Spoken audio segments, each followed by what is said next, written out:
Good morning, नमस्कार। स्वागत है आपका हमारे चैनल जीएस स्टडी 94 में। और दोस्तों में यश। तो दोस्तों नए कंटेंट, एक नए विषय के साथ आज हम यहाँ पर हाजिर हैं।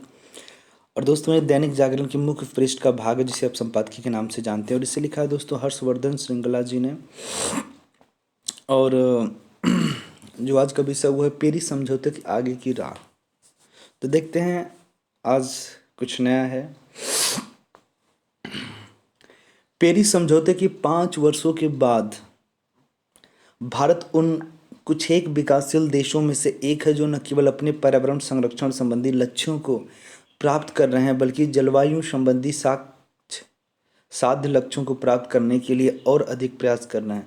अब आप बता सकते हैं कि कुछ ऐसे तर्क वितर्क दिए जा रहे थे इसी 3 कानून में कि भैया जो पराली हम जलाते हैं उस पर सरकार के द्वारा किसी प्रकार का नियंत्रण नहीं होना चाहिए, किसी प्रकार का कानूनी कार्रवाई नहीं होना चाहिए, हम रुकेंगे। तो आप एक देख सकते हैं ये इंटरनेशनल एसोसिएशन के द्वारा तय किया गया है कि आपकी जितनी बेहतर रैंकिंग होगी, आपको अंतर्राष्ट्रीय सभाओं में आपका अप्रिसिएशन होगा, आपकी प्रशंसा की जाएगी कि चलिए भारत जैसे देश ने कड़ा रुख अख्तियार किया जलवायु के लिए, इसने तमाम तरह के नियम बनाए हैं। ये मात्र आपके क्षेत्र विशेष की बात नहीं है दोस्तों, ये पृथ्वी को बचाने की बात है। यदि जलवायु से संबंधित कोई किसी प्रकार की चीज़ें निकलती हैं, गाइडलाइंस निकलती है सेंट्रल गवर्नमेंट के द्वारा, तो उस पर अमल करिए। अन्यथा जो आगे की जनरेशन होगी उसका जीवन जीना बहुत ही कठिन हो जाएगा। आपने देखा होगा कुछ दिन पहले दिल्ली में सांस लेना दुर्लभ हो गया था, इतना ज़्यादा वहाँ पे पॉल्यूशन, इतना ज़्यादा प्रदूषण हो गया था। तो इसीलिए इन सब सारी चीज़ों पे, बारीकियों पे आप ध्यान दीजिए, इसका उद्देश्य क्या है, क्यों है। नदियों में जिस तरह से आज लोग कचरा कर रहे हैं, सीवर नालों का पानी जो है कि बहा रहे हैं, केमिकल वगैरह वहाँ पे लाद रहे हैं, इससे क्या कि दोस्तों जो एक्चुअल में जो गंगा का जल है वो ख़त्म हो गया है, ठीक है, या फिर कहें उसे लोग विषाक्त बना दिए हैं। 10% अगर गंगा का जल है तो उसमें 19% तकरीबन जो है कि बाहरी जल हैं जो पूरी तरह से प्रदूषित हैं। इससे क्या होगा दोस्तों, जो जल के अंदर जो जलीय जंतु हैं वो सारे मारे जाएंगे, और उसके बाद जो इकोसिस्टम होता है पर्यावरण का वो बिगड़ेगा, और उसका नुकसान इंसानों को बहुत होगा। आपको बता दें, यदि पृथ्वी से एक भी जीव या जंतु का लोप होता है, वह विलुप्त होता है, तो इसका असर सीधे इंसानों पर पड़ेगा। ये बात आप याद रखिएगा। धीरे धीरे वो प्रक्रिया भी स्टार्ट होगी जब इंसानों ही विलुप्त होने लगेंगे। हाल ही में जलवायु आकांक्षाओं से जुड़े शिखर सम्मेलन में प्रधानमंत्री नरेंद्र मोदी ने भारतीय दृष्टिकोण को सबक के सामने रखा।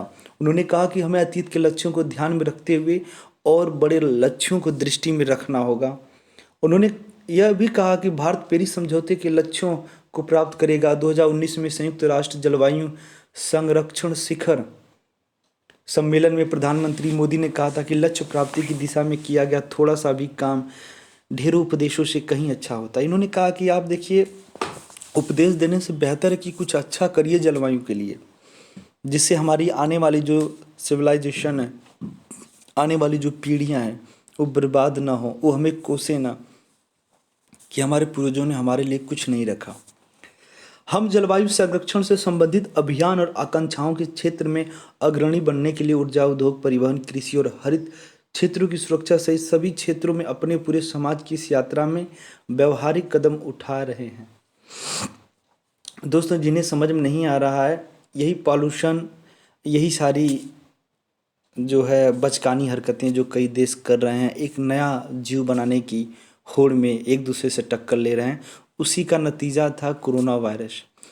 जो दिखता तो नहीं था, जो दिखेगा उसके ऊपर आप अटैक करेंगे ना, बम बारूद मारेंगे, हथियार मारेंगे। जो दिखता ही नहीं है, सोचिए इतना पावरफुल कि पूरी दुनिया को उसने अपने घुटनों में गिरा दिया, पूरी दुनिया को उसने बंद कर दिया। तो ये इस चीज़ को आप समझिए, एक छोटा सा जीव जो न दिखता हो उतना विनाशकारी, इतना खतरनाक हो सकता है। यदि उसका कोई रूप होता तो वो कितना खतरनाक होता। तो इस चीज़ को, इस औचित्य को आप समझने का प्रयास करें, अन्यथा चीज़ें और भी खतरनाक होने वाली हैं आगे समय में।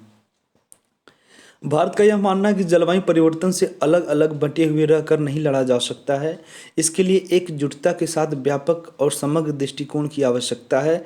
इसके लिए नवाचारों और नई और अस्थायी प्रौद्योगिकियों को अपनाने की ज़रूरत है। भारत इन अनिवार्यताओं के प्रति सचेत है और इसलिए भारत ने अपनी राष्ट्रीय विकासात्मक और औद्योगिक रणनीतियों में जलवायु को शामिल किया है। तो दोस्तों, हमारे देश के प्रधानमंत्री मोदी जी ने कहा है कि यदि आप सोचते हैं कि हम एक एक करके जो है कि जलवायु परिवर्तन जो हो रहा है बहुत तेज़, देख सकते हैं कि जो हिमालय का जो बर्फ़ है वो तेज़ी से पिघल रहा है, या फिर हम कहें अगर इंटरनेशनल चीज़ों पे देखें, एक व्यापक स्तर वैश्विक स्तर पर जो ध्रुवी चाहे आर्कटिक हो चाहे अंटार्कटिक हो, चाहे ध्रुवी क्षेत्र ले लें, दक्षिणी चाहे उत्तरी, वहाँ पे तेज़ी से बर्फ़ पिघल रहा है। इससे क्या होगा, समुद्रों का जल स्तर बढ़ेगा, फिर जो छोटे छोटे द्वीप हैं, जो देश हैं समुद्र के किनारे, वो दोस्तों डूब जाएंगे और हो सकेगा एक दिन यही समुद्र अपने पूरे अंदर समाहित कर ले पूरी दुनिया को। तो ये स्थिति पैदा ना होने दें, ठीक है। हमारा मानना है कि भारत स्वच्छ ऊर्जा के क्षेत्र में एक बड़ी शक्ति बन गया और कार्बन डाइऑक्साइड गैस का उत्सर्जन करने वाले स्रोतों से निकलकर अच्छे और गैर जीवाश्म ईंधन वाले स्रोतों से ऊर्जा प्राप्त करने में अग्रणी देश है। हमारा उद्देश्य भारत की अक्षय ऊर्जा क्षमता का उपयोग करते रहना है। अपनी अक्षय ऊर्जा क्षमता के मामले में हम दुनिया में चौथे स्थान पर हैं। अक्षय ऊर्जा की इस क्षेत्र में जिस प्रकार का क्षमता विस्तार किया जा रहा है वह भी दुनिया में सबसे बड़े प्रयासों में से एक है। इसका सबसे बड़ा भाग सूर्य से प्राप्त होगा, जो सूर्य का सबसे स्वच्छ स्रोत है। अक्षय ऊर्जा का मतलब होता है जो ऊर्जा क्षय ना हो। तो देख सकते हैं कि भारत जैसा देश पूरी तरह से प्रिविलेज दे रहा है कि आप ऐसी ऊर्जा को यूटिलाइज करिए, उपयोग में लाइए जो लंबे समय तक चले और जिससे पर्यावरण जलवायु को नुकसान न पहुँचे। जब आप देखिए जल के माध्यम से ऊर्जा निकालते हैं तो उसमें जल का बहुत बड़ा जो है अवशेष खत्म होता है। उसके बाद कई सारे विषैले पदार्थ विषाक्त बन जाते हैं, जिससे जलीय जीव जंतु हैं उन्हें बहुत ही नुकसान होता है। तो भारत जैसा देश किस तरह से दुनिया को एक बता सकता है कि जिन देशों में संभावनाएं हैं अक्षय ऊर्जा के बारे में जो सूर्य के द्वारा मिल रहा है, जिसे आप एक नया रूप नया आवाम दे सकते हैं, जिसके बाद ऊर्जा खत्म ही नहीं होगी। जब सूरज खत्म होगा तभी ऊर्जा खत्म होगी। तो इसे क्यों ना हम उपयोग में लाएं, क्योंकि बहुत सारे ऐसे लोग हैं दोस्तों, आज बिजली बहुत ही महंगी हो चुकी है क्योंकि वो तमाम तरह के संयंत्रों के माध्यम से बनाई जा रही है, तमाम बड़ी बड़ी टेक्नोलॉजी पावर प्लांट बने हुए हैं। इसलिए दोस्तों अब हमें ध्यान देना होगा कि एक ऐसी ऊर्जा जो टिकाऊ हो, अस्थायी हो और महंगी ना हो, सस्ती हो कि प्रत्येक गरीब आदमी भी गौरव के साथ उसे अपना सके। देखते हैं हम लोग गांव में जैसे ही कोई आता है चेक करने के लिए, जो विद्युत विभाग के लोग होते हैं, तो गांव के लोग जो चोरी के माध्यम से जो बिजली लेते हैं वो निकाल के रख देंगे अपने घरों में। तो इससे क्या है कि देश का नुकसान हो रहा है, क्योंकि गरीबों के पास उतना पैसा नहीं है। और कभी कभार विद्युत विभाग खिलवाड़ भी कर देता है, जो कभी बिजली ही नहीं जला, मीटर ही नहीं जला, उसका 10,000 20,000 आ जाता है बिल, लाखों आ जाते हैं। तो ऐसी तमाम तरह की कमियां विद्युत विभाग में भी हैं। हम इस दिशा में पहले ही प्रगति पर हैं। शुरू में हम वर्ष 2022 तक 175 गीगावाट अक्षय ऊर्जा क्षमता स्थापित करने के लिए प्रतिबद्ध थे। हम इससे भी आगे बढ़ गए और हमें विश्वास है कि हम अगले 2 वर्षों में 220 गीगावाट क्षमता प्राप्त कर लेंगे। हमारा 2030 तक 450 गीगावाट क्षमता स्थापित करने का और भी बड़ा महत्वाकांक्षी लक्ष्य है। हम वर्ष 2030 तक भारत में 40% बिजली गैर जीवाश्म ईंधन स्रोतों से प्राप्त करने की दिशा में काम कर रहे हैं। स्वच्छ ऊर्जा का यह अभियान ऊर्जा 2030 तक हमारी अर्थव्यवस्था के उत्सर्जन की तीव्रता को 33 से 35% तक कम करने के प्रयासों के साथ साथ चलता रहेगा। तो जानते हैं इस अक्षय ऊर्जा जो सूर्य के द्वारा जो प्राप्त होने वाली ऊर्जा, उसके बारे में हम यहाँ पे स्पष्टीकरण इसलिए दे रहे हैं, आपको इसलिए बता रहे हैं क्योंकि दोस्तों सूर्य का ऊर्जा ही एक ऐसा है जिससे बहुत ही कम ना के बराबर प्रदूषण होगा अगर माना जाए तो। और अभी जिस तरह से हम लोग ऊर्जा ले रहे हैं जल के माध्यम से या फिर अन्य जीवाश्म के माध्यम से, चाहे कोयला हो, डीजल हो, पेट्रोल हो, ये व्यापक स्तर पर पॉल्यूशन क्रिएट करते हैं। तो ये चीज़ें जो अवेयरनेस है, जो जागरूकता है, सबके अंदर डालिए। अभी जो चीज़ें चल रही हैं फिलहाल चल रही हैं, पर हमें तेज़ी देना होगा अक्षय ऊर्जा के लिए, तब जाके जो पेरिस समझौता है उस पर हम कुछ कर पाएंगे। आपको याद होगा दोस्तों, डोनाल्ड ट्रंप ने पेरिस समझौते से मुंह फेर लिया, एक तरह से कह सकते हैं उस एसोसिएशन से वो हट गए। उससे हटने का उनका कारण ये था कि चाइना और कुछ विकासशील देश जो हैं कि जिस तरह से मतलब अक्षय ऊर्जा बढ़ा रहे हैं, अन्य स्रोतों पर निर्भर हैं, कार्बन डाइऑक्साइड बढ़ रहा है, मोनोऑक्साइड बढ़ रहा है, जिस वजह से कहीं कहीं जो है कि जो हमारे लेयर्स हैं ऊपर, ठीक है, वो फट जा रहे हैं, जिससे ओजोन किरणें सीधे हमारी पृथ्वी पे आ रही हैं, जिससे जीव जंतुओं को बहुत बड़ा खतरा हो सकता है।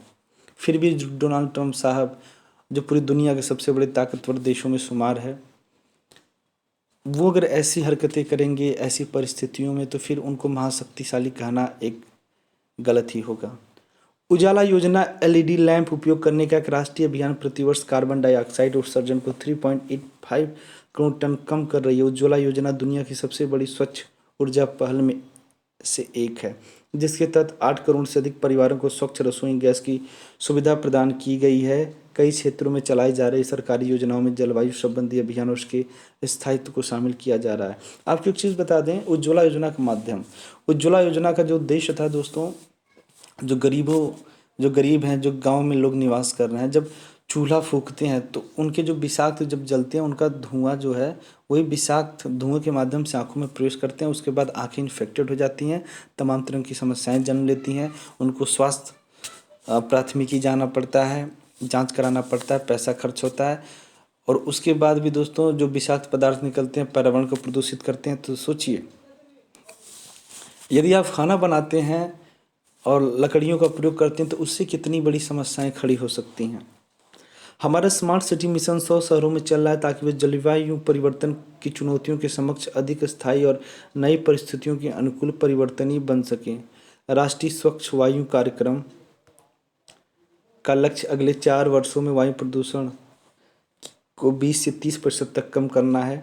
जल जीवन मिशन में इस बात पर जोर दिया जा रहा है कि घरों में हमेशा जल उपलब्ध रहे, जिसका उद्देश्य ग्रामीण भारत के सभी घरों में 2024 तक जल नल कनेक्शन के माध्यम से सुरक्षित और पर्याप्त पेयजल उपलब्ध कराना है।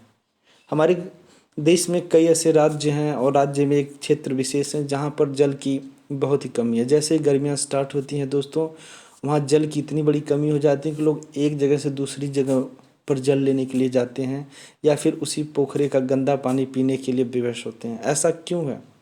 क्यों ऐसी परिस्थितियाँ वहाँ जन्म ले रही हैं? सरकारें ऐसा क्यों काम नहीं कर रही हैं?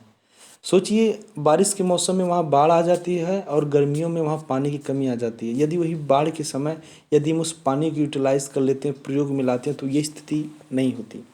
कार्बन को अवशोषित करने के लिए और अधिक पेड़ लगाए जा रहे हैं और बंजर भूमि को पुनः उपजाऊ बनाया जा रहा है, जो 2.5 से 3 अरब टन कार्बन डाइऑक्साइड को अवशोषित कर सकते हैं। हम विशेष रूप से अपने बड़े शहरों में प्रदूषण उत्सर्जन के लिए उत्तरदायी सेक्टर के प्रभाव को कम से कम करने के लिए ग्रीन ट्रांसपोर्ट नेटवर्क का निर्माण करने की दिशा में तेजी से काम कर रहे हैं।